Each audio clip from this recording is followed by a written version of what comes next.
오늘 우리에게 주신 하나님의 말씀은 시편 74편 1절에서 11절 말씀입니다. 시편 74편 1절에서 11절 말씀을 제가 봉독하겠습니다. 하나님이여, 주께서 어찌하여 우리를 영원히 버리시나이까? 어찌하여 주께서 기르시는 양을 향하여 진노의 연기를 뿜으시나이까? 옛적부터 얻으시고 속량하사 주의 기업의 지파로 삼으신 주의 회중을 기억하시며 주께서 계시던 시온산도 생각하소서. 영구히 파멸된 곳을 향하여 주의 발을 옮겨 놓으소서. 원수가 성소에서 모든 악을 행하였나이다. 주의 대적이 주의 회중 가운데서 떠들며 자기들의 깃발을 세워 표적으로 삼았으니 그들은 마치 도끼를 들어 삼림을 베는 사람 같으니이다. 이제 그들이 도끼와 철퇴로 성소의 모든 조각품을 쳐서 부수고 주의 성소를 불사르며 주의 이름이 계신 곳을 더럽혀 땅에 엎었나이다. 그들이 마음속으로 이르기를 우리가 그들을 진멸하자 하고 이 땅에 있는 하나님의 모든 회당을 불살랐나이다. 우리의 표적은 보이지 아니하며 선지자도 더 이상 없으며 이런 일이 얼마나 오랬는지 우리 중에 아는 자도 없나이다. 하나님이여, 대적이 언제까지 비방하겠으며 원수가 주의 이름을 영원히 능욕하리이까? 주께서 어찌하여 주의 손 곧 주의 오른손을 거두시나이까? 주의 품에서 손을 빼내시어 그들을 멸하소서. 아멘. 오늘 우리에게 주신 하나님의 말씀은 시편 74편의 말씀입니다. 먼저 시편에 대한 간단한 설명을 하겠습니다. 시편을 권별로 구분하게 된다면 총 5권으로 구분할 수 있습니다. 바로 모세 오경의 구조와 동일하다고 보는 것입니다. 그래서 74편은 3권, 즉 레위기에 해당하는 시편이며 주된 내용은 성전과 예배로 보고 있습니다. 말씀을 읽어보셔서 아시겠지만 오늘 본문 말씀은 성전에 관한 이야기가 주를 이루고 있습니다. 74편은 바로 탄식시입니다. 탄식시의 주된 내용은 개인과 국가의 위기와 억울함을 고하며 구원해 주시기를 간구하는 내용입니다. 또한 오늘 본문의 부제를 보게 되면 아삽의 마스길이라는 부분을 보실 수 있을 것입니다. 이 아삽의 마스길의 뜻은 아삽이라는 사람의 마스길이라는 뜻입니다. 마스길은 교훈, 지혜라는 뜻이 있기에 직역하자면 아삽의 교훈으로 볼 수 있겠습니다. 하지만 이 시편에 어떠한 교훈이 있다고 생각하기보다는 이러한 음류를 사용했다라고 보는 견해도 있습니다. 따라서 성전의 음악장이었던 아삽의 마스길이라는 운율을 따라 노래되거나 읽혀졌다는 뜻으로 볼 수 있습니다. 제가 말씀드린 이 시편의 배경 지식은 굉장히 단편적인 오늘 본문에 국한된 개론이었습니다. 조금 더 자세한 시편에 대한 배경이 궁금하신 분들은 우리 교회 유튜브 구독을 누르시고 성경 통독을 위한 성경 개요 영상들 중 시편 영상을 꼭 참고하셔서 지식과 신앙이 함께 성장하는 우리가 될 수 있기를 소망합니다. 이제 함께 말씀의 구조를 살펴보려 합니다. 먼저 1절에서 3절은 어찌하여 우리를 버리십니까?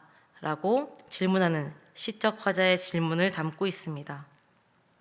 그리고 4절부터 8절은 원수들에 의해 파괴된 성소를 나타내고 있습니다. 세부적으로 4절에서 6절은 원수들의 성전 파괴와 약탈, 7절에서 8절은 성소 방화와 주의 이름 모독을 주제로 하고 있습니다. 이어서 9절은 표적과 환상 없는 하나님의 침묵에 대해 말씀하고 있으며 마지막 10절에서 11절 어찌하여 당신의 오른손을 거두십니까? 라는 시적 화자의 질문을 담아내고 있습니다. 오늘 말씀의 시대적 배경은 오늘 시편 내용에 나오는 성전 파괴의 내용만 있고 백성들이 포로로 잡혀가는 것에 대해서는 언급하지 않는 것을 미루어 보아 바벨론 포로기 이전 시대의 시편임을 알 수 있습니다. 그때 당시의 시대적 배경은 이러하지만 이러한 말씀을 우리의 시대에 어떻게 적용해 볼 수 있을까요? 그 방법은 바로 우리가 그 당시의 사람이 되어보는 것입니다. 말씀의 내면화라고 볼 수 있는 이 방법은 그 말씀이 내 안에서 살아 숨쉬는 성령의 역사라고 볼 수 있지만 그 말씀 속에 내가 빠져들어서 그 시대의 상황을 함께 살아보는 것으로도 볼 수 있을 것 같습니다. 그렇다면 우리가 그 당시 이스라엘 백성이라고 생각을 하고 남의 일이라 생각하지 마시고 한번 살펴보겠습니다. 그렇게 본다면 오늘 시편의 내용의 질문은 구체적으로 이렇게 바뀔 수 있습니다. 먼저 질문으로 시작되는 이 시편을 바라보겠습니다. 1절 말씀입니다. 하나님이여 주께서 어찌하여 우리를 영원히 버리시나이까? 어찌하여 주께서 기르시는 양을 향하여 진노의 연기를 뿜으시나이까? 하나님께서 마치 우리를 버린 것 같다는 생각이 듭니다. 그런데 이 버리신 것이 무관심으로 버리신 것이 아니라 하나님의 진노가 우리를 향하고 있다는 느낌마저 들고 있습니다. 그러니까 우리 이스라엘 백성은 아무 일 없이 하나님께서 우리를 버리신 것이 진노하신 것이 아니라는 것을 스스로 알고 있습니다. 우리가 하나님 앞에 죄를 행했다는 것을 우리도 알고 있죠. 이어서 2절과 3절의 말씀입니다. 옛적부터 얻으시고 속량하사 주의 기업의 지파로 삼으신 주의 회중을 기억하시며 주께서 계시던 시온산도 생각하소서. 영구히 파멸된 곳을 향하여 주의 발을 옮겨 놓으소서. 원수가 성소에서 모든 악을 행하였나이다. 우리는 하나님께 호소합니다. 나의 조상 때부터 이어져 온 하나님과 우리 백성들과의 관계를 기억해 주시기를 주님께 간절히 권합니다. 그리고 우리의 대적이 행한 죄악들을 고발하는 것입니다. 구체적인 대적들의 행악의 내용은 뒷부분에 이어집니다. 주의 대적이 주의 회정 가운데서 떠들며 자기들의 깃발을 세워 표적으로 삼았으니 그들은 마치 도끼를 들어 삼림을 베는 사람 같으니이다.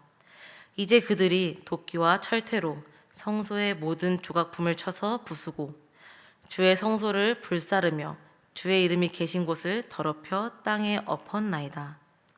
그들이 마음속으로 이르기를 우리가 그들을 진멸하자 하고 이 땅에 있는 하나님의 모든 회당을 불살랐나이다. 하나님, 저 바벨론 병사들이 주께서 우리에게 허락하신 땅에 자신들의 깃발을 꽂아서 자신들의 땅이라고 주장합니다. 하나님께서 우리에게 주신 명령과 율례대로 지은 성전의 모든 것들을 부수고 불사르고 있습니다. 하나님의 이름을 모욕하고 있습니다. 성전 하나만을 상징적으로 부수고 불사르는 것이 아니라 악질적으로 모든 것들을 진멸하기 위해 모든 하나님께 바쳐진 회당을 그렇게 하고 있습니다. 이어지는 말씀입니다. 우리의 표적은 보이지 아니하며 선지자도 더 이상 없으며 이런 일이 얼마나 오랬는지 우리 중에 아는 자도 없나이다. 하나님이여 대적이 언제까지 비방하겠으며 원수가 주의 이름을 영원히 능욕하리이까? 주께서 어찌하여 주의 손 곧 주의 오른손을 거두시나이까? 주의 품에서 손을 빼내시어 그들을 멸하소서. 여태까지 하나님께서 민족 대표를 뽑아 인도해 주셨는데 더 이상 표적이나 선지자가 없습니다. 이렇게 우리가 갈 곳 잃은 상황이 얼마나 지속될지는 모르겠습니다.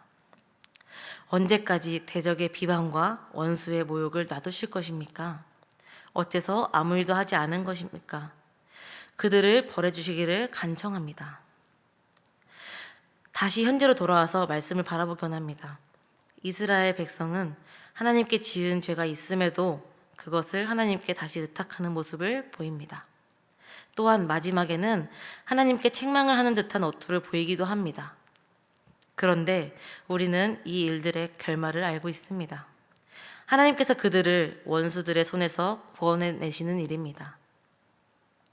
우리는 이런 이스라엘 백성 같은 죄를 지어서는 안 되겠지만 그들의 순수한 믿음은 따라가야 합니다.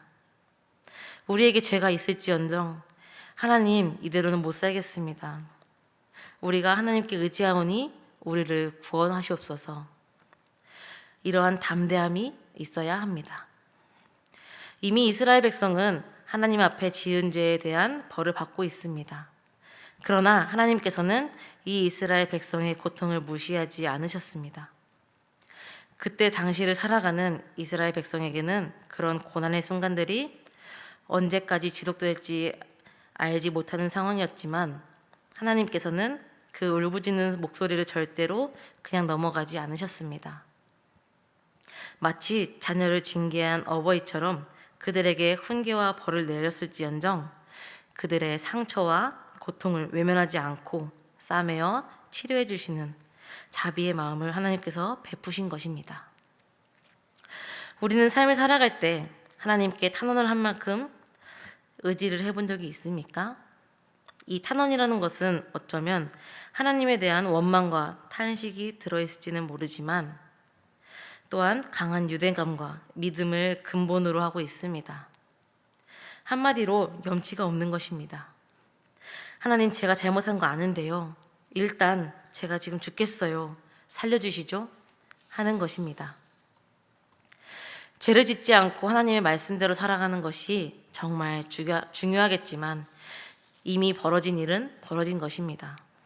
이러한 탄원 또한 하나님을 믿는 믿음이 근본이 되어야 하는 것입니다.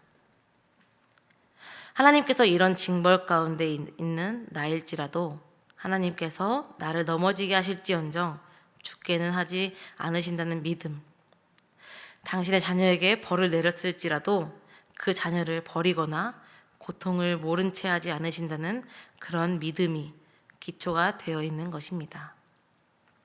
우리는 이러한 믿음이 필요합니다. 이러한 믿음과 하나님에 대한 의지가 이어질 때 하나님의 구원의 길이 열리는 것입니다. 우리는 오늘 본문의 말씀을 통해 또한 잠잠히 일하시는 하나님의 방법을 바라보게 되었습니다. 우리가 보기에 아무런 표적이 없고 우리를 이끌어주는 리더가 없지만 하나님께서 우리에게 허락하실 구원의 그 날을 담대함으로 기다려야 하는 것입니다. 오늘 시편의 화자처럼 정말 우리를 영원히 버리신 것 같은 그런 느낌이 들지라도 우리는 하나님의 구원의 역사를 기다릴 수 있어야 합니다. 하나님께서 잠잠히 당신의 일을 하고 계신 것처럼 우리도 하나님 앞에 잠잠히 기다릴 수 있어야 합니다. 사랑하는 성도님들, 오늘 시편의 말씀은 어찌하여 하면서 하나님께 책망을 하는 시, 탄식하는 시로 우리에게 다가옵니다. 그러나 우리가 바라봐야 할 것은 하나님과 이스라엘 백성 사이에 있는 그 유대감과 믿음입니다. 죄악 가운데 있는 우리라고 할지라도 하나님은 우리를 포기하신 적이 없으시며 내버려 두신 적이 없다는 것입니다. 그런 하나님을 우리가 믿고 의지할 때 하나님의 구원의 역사가 시작되는 것입니다. 또한 우리 삶 가운데 하나님의 일하심이 표적이 없을지라도 우리는 잠잠히 기다릴 수 있어야 한다는 것입니다. 눈에 보이지 않는 하나님의 일하심이 우리 눈에 보이지 않는 것은 어찌 보면 당연한 일입니다. 하나님은 하나님의 일하심을 굳이 우리에게 보이지 않으셔도 됩니다. 그것은 엄연한 하나님의 주권이기 때문입니다. 그런 하나님의 일하심을 우리는 믿어야 합니다. 잠잠히 그 일을 우리 가운데 이루어 가시는 것도 우리는 잠잠히 기다릴 수 있어야 합니다. 고난 가운데 계십니까? 이 고통이 언제 끝날지 몰라 하나님을 원망하고 싶으십니까? 새로운 한 주를 살아갈 때 하나님께서 우리의 기도와 탄식을 외면치 않으심을, 또 잠잠히 일하고 계심을 경험하고 살아가실 수 있는 저와 여러분이 될 수 있기를 간절히 소망합니다. 기도하겠습니다. 우리의 기도를 들으신 하나님 감사합니다. 오늘 말씀을 통하여 하나님을 더 알게 하시니 감사합니다. 우리가 연약하여서 하나님께 죄를 짓고도 하나님께 염치 없이 구원을 바랄 때가 있습니다. 이 오랜 고통이, 힘겨움이 끝나기를 바랄 때가 있습니다. 하나님은 우리의 어버이 되시니 우리의 힘듦과 고난을 바라보고만 계시지 않으심을 이 시간 고백합니다. 우리를 구원하시고 하나님의 길로 인도하여 주세요. 또한 하나님의 일하심을 잠잠히 기다리며 주님께로 나아올 수 있도록 붙들어 주세요. 오미크론 바이러스가 기승을 부리는 이 상황에 우리의 건강과 면역을 강하게 해주시고 다시금 교회 공동체 안에서 하나님을 찬양하는 노랫소리와 간절한 기도소리가 울려 퍼질 수 있는 그날을 하나님의 일하심을 기다릴 수 있게 도와주세요. 모든 것 주께 맡겨드리며 살아 역사하시는 예수 그리스도의 이름으로 기도드립니다. 아멘.